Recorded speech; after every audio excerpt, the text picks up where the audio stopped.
Magandang araw po mga Factsnatics. Ako po si Christian Esguera and welcome po sa ating episode ngayong araw dito po sa ating Facts First Convos. We are recording this episode on the 8th anniversary of our landmark victory dun po sa Permanent Court of Arbitration. So, July 12, 2024 po today. Ang kasama po natin is ang eksperto pagdating po sa Asia and China. He spent a decade working as an editor dun po sa Global Times. And maganda pong malaman natin yung perspective niya dito po sa ongoing tension sa West Philippine Sea. We'll talk about how the government is approaching the issue and how much really do we understand about the so-called enemy or China. So I'd like to welcome to our Facts First Convo Mr. David Nai. Thank you very much, Christian. It's a pleasure to join you here. Thank you for joining us. Program. It is a Facts First Convo. Yes. Okay. You spent 10 years at Global Times, okay? Yes. So talk about first Global Times, how you got there. Global Times is the part of the nationalist wing. You know, there are several factions, obviously, within the Communist Party. Just like any political organization, they have several factions. And the Global Times is part of the nationalist wing, which is closely identified with Xi Jinping, because they're the nationalist wing. They're not the moderates. The moderates are the other side. All right, the Hu Jintao, the previous group. Now, this is run by the propaganda department of the Communist Party of China. All right. Now, I got there because I was recommended by a former colleague of mine who worked with me at Blue Ocean Network. That was a semi-private network based in Beijing. That's how I came to work for the Global Times, based on a recommendation.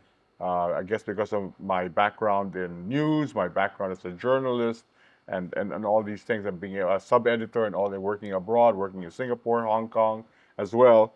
So all this landed me in Global Times. Now, I was together with other foreign editors, of course, mostly from Western countries, from the US, from the UK, Australia, Scotland, you know, mostly I was the only so-called non-white editor from a non-white country. Okay.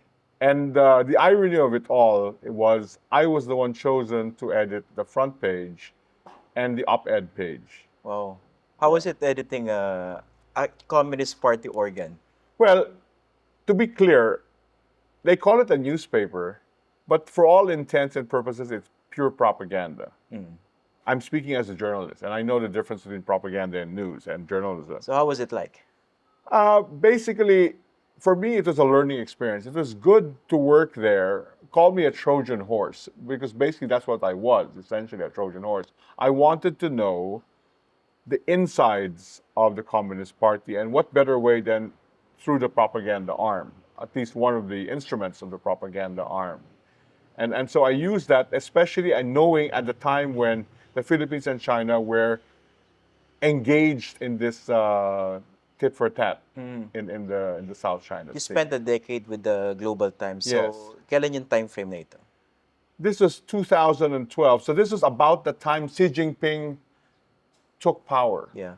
So it was actually the perfect storm, because Xi Jinping actually changed the dynamics of the leadership of China. So you went there 2012. Was it before the Scarborough standoff or after? It must have been before the Scarborough standoff, I think, yes. So you spent the next 10 years with Global Times. That's right. Okay. That's right. And it was a good time because it was a time also when President Duterte was president. And so I also learned about the dynamics of how China views Duterte as opposed to Noynoy Aquino. Because they would constantly talk to me about this and ask me a lot of questions. When you say they, who were they? These were Your colleagues the in the communist, newspaper? the communist officials who were assigned to Global Times, the staff, other officers, other editors of the Global Times, Chinese editors. I'm not talking about the foreign editors, I'm talking about the Chinese editors. They asked me a lot of questions because they were very curious because of Noynoy, because they knew I was from Ateneo. They also found out that I was 1 year after Noynoy at Ateneo. We were only 1 year apart in Ateneo. You were older or he was Younger. He's older by 1 year. He's the classmate of my brother, actually. So they were curious about the transition from Noynoy Aquino to Duterte. Duterte, The sudden that's right. shift. That's right, sudden Okay. shift. And from what I gathered was they liked Duterte a lot. I mean, it was unanimous. Obviously. It was unanimous compared to Noynoy Aquino, actually. In your personal dealings with the Chinese officials or even party officials, Right. how exactly at that time did they find President Duterte? They liked him a lot. They said he was very cooperative. That was the term. They said it was harmonious. It was a harmonious relationship. And what was your description of the previous president? Uh, what they said about Noynoy was he was difficult to deal with because he was tied up to the U.S. That was their perspective. That was their perspective. So remember, China doesn't have any real friends. What China has are lackeys and vassals. All right? And so now they're complaining, for example, you see them always complain that whenever Japan makes a deal, like Japan made a deal with the Philippines Yeah. recently, they always warn about the past. They always talk about they love to talk about the past, what you did in the past. They ask Japan to reflect, and the Chinese, they love to use the word reflect, to reflect on the past, you know, what you in history, what you did in the past. When in reality, Japan's past is very different from Japan now. Yeah. You know, but they love to do that. They love to cite history all the time. Before we go deep into Right. that Chinese mentality or ideology in terms of approaching Right. this issue in the West Philippine Sea, let's talk about I'm curious about your job as an editor. What exactly does an editor of a Communist Party organ do? They actually edit as an editor? As an editor, basically, my primary job was to fix their grammar. Grammar. Grammar. Because this was the English version of People's Daily, if I'm not mistaken. The English version of Global Times Chinese, Okay. all right, which is under People's Daily. That's right. But this is the more popular version of the Chinese news, because People's Daily is not nearly as popular as Global Times. But how about the content? Did you have any leeway or elbow room in terms of editing the content? I would change some of the stuff, and then they would really get back to me pretty strong. I mean, they would say, where did you get that? You know. So I can imagine how you covered, for instance, or how you handled stories about the Scarborough Shoal stand-ups. Right. I mean, I would tell them, you know, basically, I would get into discussions and conversations with them about this, but they would always come back to me, oh, in China. They love to use the term in China, Which actually meant what? which meant that that's their bias, you know, their line, their narrative. So they always say, in China, it's like this. Was it condescending somehow? Yeah, oh yeah, definitely, because always in China, it's like this. In China, it's like this. Just like when I said China and Taiwan, oh no, Taiwan is a province of China. Well, I said, outside of China, I guarantee you, it's China and Taiwan, I said. So how long were you able to? You put up with this for a decade? I put it because I had first- to know, I wanted to know about them. You know, it is part of my wanting to know how they think, because I felt that this was a critical time in history. It was good that I was there. It was a perfect storm. Things were happening between China and the Philippines. And so I felt that one day, I had a hunch one day this would all come to good use. Okay. Pero was there a moment, let's say, during your stint with the Global Times where somehow you felt parang nakuko-op na kayo? No, never. You're being convinced somehow?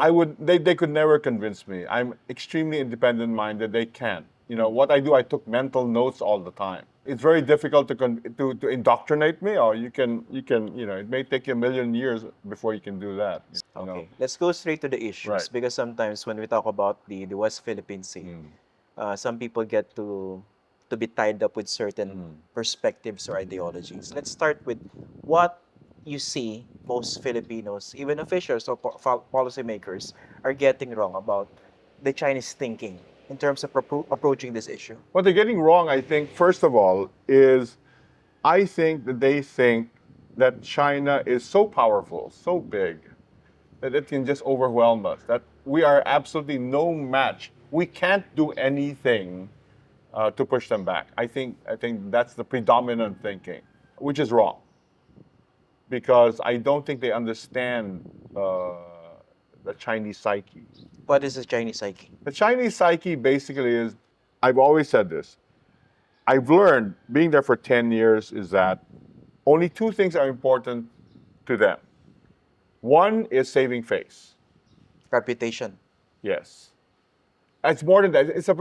It's almost metaphysical, almost. It's hard to describe, but in a nutshell, it's saving face. Parang hiya. Yes. Okay. Something like that. And number two But is? something a lot deeper than that. Okay. Number two is material wealth. That's why I keep on telling people here that all this talk about war, like China is going to attack Taiwan, China is going to attack the Philippines, that's not going to happen. Why? For fear of losing face. In case that actually happens. Yes. How Because you have to study history.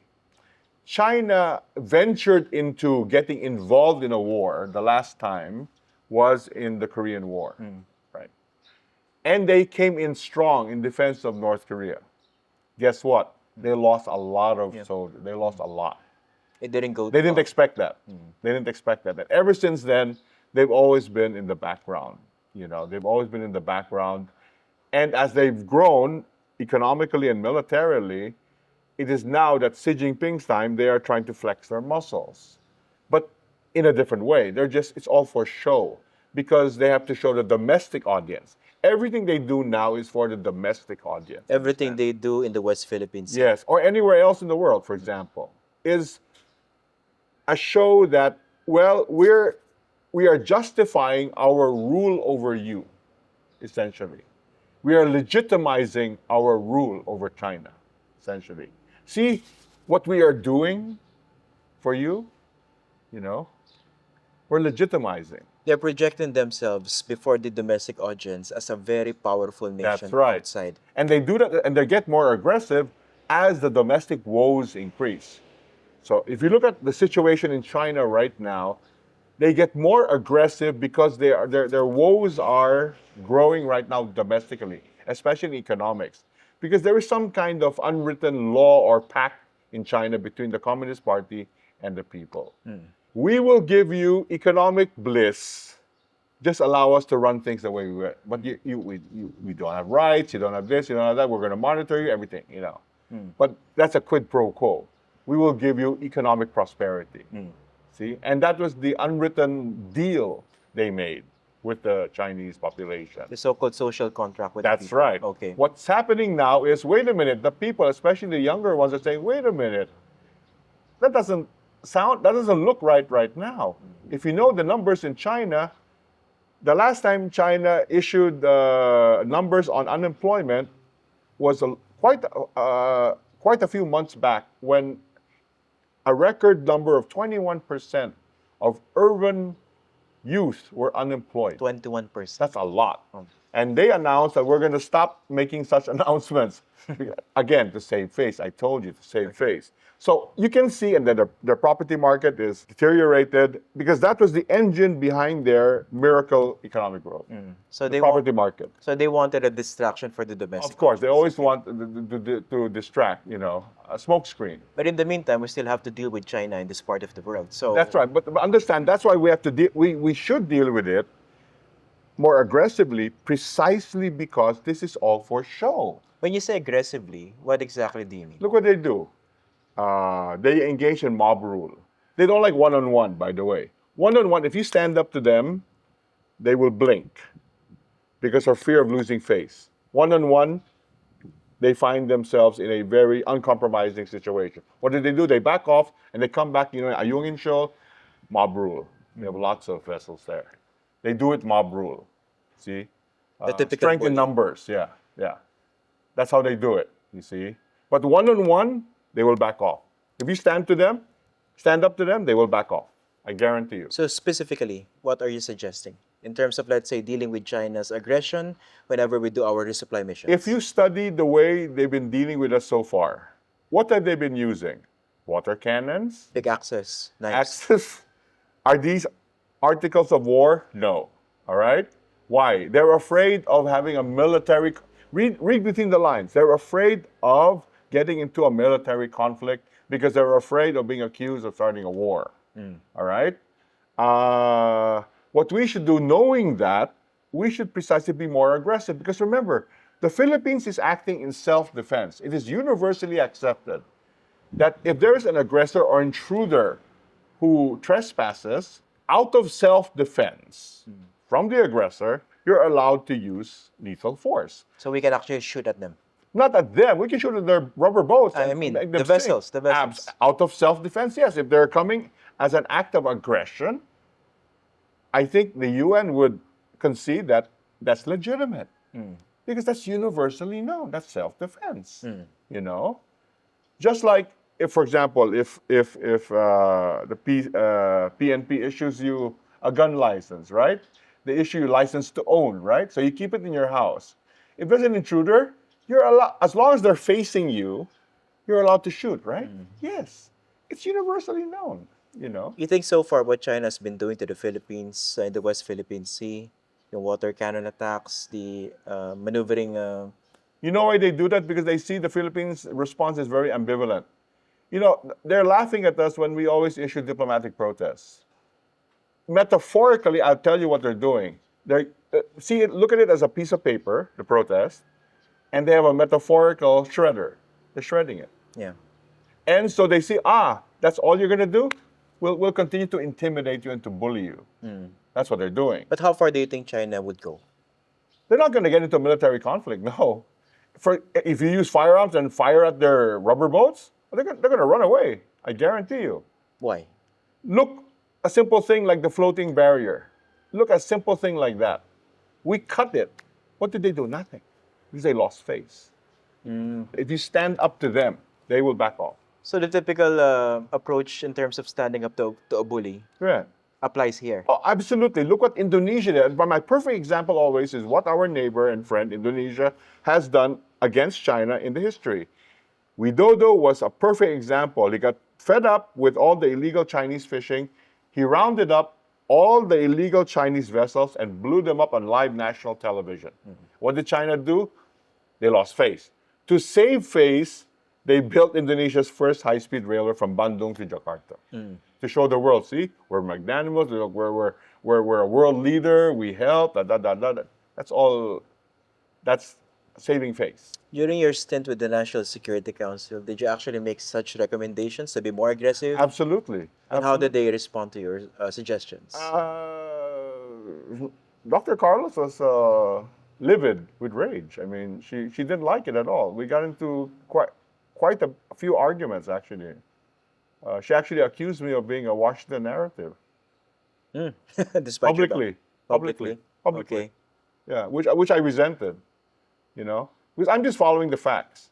I told you, I've been a journalist for over 4 decades. I understand objectivity and being impartial. But from the perspective of strategic communications, how do you make sure that your proposal to be more aggressive in terms of dealing with China, it won't fall into that narrative being used by the propagandists against the Philippines and the United States that we are the ones trying to instigate a war? No, basically, we're saying this is our decision. You know, we are doing this because we are doing it out of self-defense. And we are willing to do, and we warn you not to try us, to test us, because the United Nations is going to support us if we conduct anything that is deemed as in support of self-defense. All right? That's it. And then keep it open-ended after that. Don't say exactly what you're going to do. Don't telegraph your intentions, your moves, nothing, your actions, your Okay. plan. Don't telegraph. Just leave it at that and let them think. Because one thing China hates is being kept in the dark. They hate that. They hate They're- ambivalence, Oh, they hate being kept in the dark. not knowing anything. Yeah, if you don't tell them we're going to do this, they'll say, what are they going to? They hate that. What are you going to do? Oh, they hate that. Ayaw na rin ng guessing game. Of course, they hate that. That's a common nature, the basic nature naman yan. Yeah, but Yung in their predictability. in their sense, because they feel that they've arrived. To them, it's like losing face. You see. Meron tayong tinatawag na Transparency Initiative by the Right. administration. What do you think of this? Transparency Initiative when it comes to the West Philippine Sea, expose everything that China is doing, and some people actually describe it as some, in a way, parang paawa strategy by the government. No, we have to expose what they're doing. I absolutely agree, but we have to go beyond that, as I've said. Words and actions must be consistent. Just like when I lectured before, and I used to be a lecturer for communications and public relations before, I said my philosophy regarding PR, public relations, is the perception and the reality, the P and the R, must be as close to each other as possible. That's perfect PR. That's what we should do. Perception and reality must be the same. So perception, if we keep on saying this, okay, what's the reality to back up the perception? That has to be consistent with the perception. If you say China's doing this, doing that, okay, what are you going to do? Okay. But don't announce that. Yeah. But we must be prepared to respond to the illegal acts of the aggression of China. Okay, speaking of consistency, we're dealing with China. They're willing to play the very long game, no? It's a Chinese market. China is always like that. It's always long game. But for the Philippines, we're bound by restrictions of term limits. For instance, every know. 6 years, pwede maiba Change. yung strategy by the government. So the past 6 years, we're very, very, we're very, very friendly to China. The next administration, somehow the No, complete what we are against, let's make this clear. What we are against is their bullying activities. All right? Obviously, we understand the world geopolitics, that we have to be as diplomatic to each other as possible. They're not our enemy, but what they're doing is wrong. And based on what they're doing, we have to respond aggressively But to if you're- teach them a lesson. But if you're China, wouldn't it be better for you to just wait for the next administration That's what they're doing. and hope that that is friendly again to you? That's what they're doing. But that's why we have to be consistent. That's exactly their advantage. Their advantage is they have a continuum, Yeah. right? Our disadvantage is the change of, You have a very short shelf life for this. but at least we have to do something to make them think twice. Well, that applies as well to other countries, doesn't it? Look at Indonesia. Widodo is gone, but this new guy, what did he do? He slapped a 200% tariff on Chinese imports. It's the same thing. It's a different guy now. That's what I mean. The Philippines must learn from the likes of Indonesia. That there is whoever assumes power has to be consistent, must accept that certain things China does are unacceptable. And therefore, the response has to be consistent. See? In this conflict with China, another important layer is propaganda. So far, what do you think of this? How do you think the Philippines is faring? Are we losing or winning it? Propaganda, some say we're winning, some say we're losing, but China is a well-funded propaganda machine.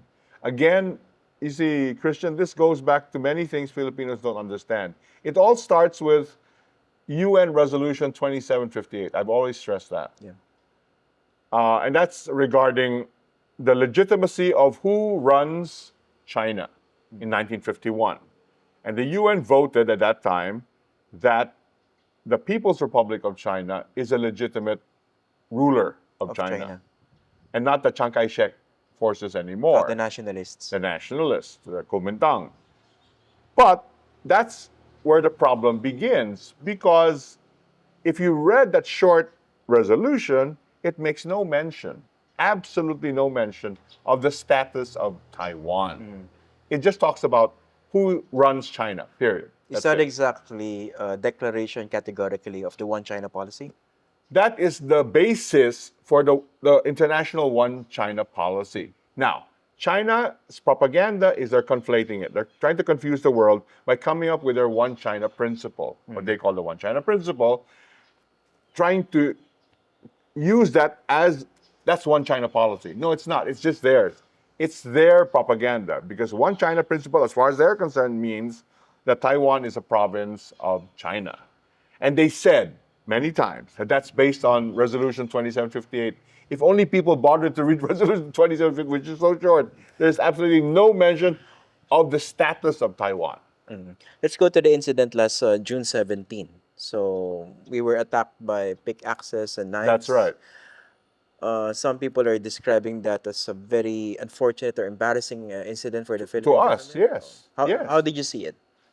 It was bad. It showed, to me, it showed weakness again. It showed ambivalence, it showed weakness. It showed that we refuse to stand up to China. You have to. As I've said already, China hates to lose face. And they will not engage in a military conflict. You notice when they claimed that they saw our sailors had guns, they were panicking. Really? Yes. They were making a lot of noise in the press. Oh, they have guns. Oh, they have guns. You know, they're afraid of guns. Trust me. Duwag ang China sa baril? Yes, because in China nobody owns guns. So that's I also know. part of their psyche? Yeah, yeah. They're afraid of it. All right, I told you they're afraid to get into military conflict. They're paranoid about firearms, military hardware. What they're good at is selling military hardware to Russia for the Ukraine invasion. That's what they do. Like I told you, saving face and making lots of money. That's China. Okay, that's it. So if that is true, yung dalawang very important things for China, a full-blown war or an actual conflict, Yeah, also military conflict. Yeah, you don't want that. They're not going to get into that now. they would also lose money because of that, right? They will lose money. You see, like in the Taiwan case, for example, which is connected to this one, the Taiwan scenario. Remember, those in the military now in China, soldiers and things like that, troops, okay? These are the guys, this is the generation who benefited hugely from China's economic miracle. They have money. All these soldiers now in China, they have money. Officers, they have lots of money. They are not going to risk their lives to lose that because they value money, material wealth so much. So, Even over this. as I said, in the unlikely event that Taiwan is invaded, they're not going to use Chinese troops. The one who owes them a lot and entirely is North Korea. My hunch, and I've said this already sometimes, they will use North Korean troops in Chinese uniforms, pretend they're Chinese troops, and use Chinese arms to attack Taiwan. In the unlikely event, as I said, unlikely event, but definitely not Chinese troops. Okay. Another problem that they're facing is the Pogo, Oh, the gambling, yeah. yung Pogo hubs. So how bad is the situation from your perspective? I'm saying that In connection China, with what's happening with the West Philippines. China has made very deep inroads in Philippine society. They have driven a wedge in our political and economic and financial system already. All right, and there are many surrogates of theirs here, whom they have paid either through business deals or outright bribes. I've said this also. You know, I know it's a very risky thing to say, but I say it with a lot of conviction. Okay, because I know it's happening. Yeah, China, what they do is they use certain templates over their history because of their system of rote memory. So they're only told, they're ordered, okay, do this, memorize this, and do this. That's what they do. They're very poor at critical thinking, but they're good at following orders, a basic informational template. And what they're doing now is they have drawn out again their 14th century template of how to do things, and they're applying it to modern times. That's all they're doing, really. Okay. Mr. David Knight, thank you very much for joining us Thank you very today. much, Christian. Thank you. Appreciate thank it, man. Thank you. And that's our episode for today for our Facts First Convos. Ako po si Christian Esquera. Maraming salamat po.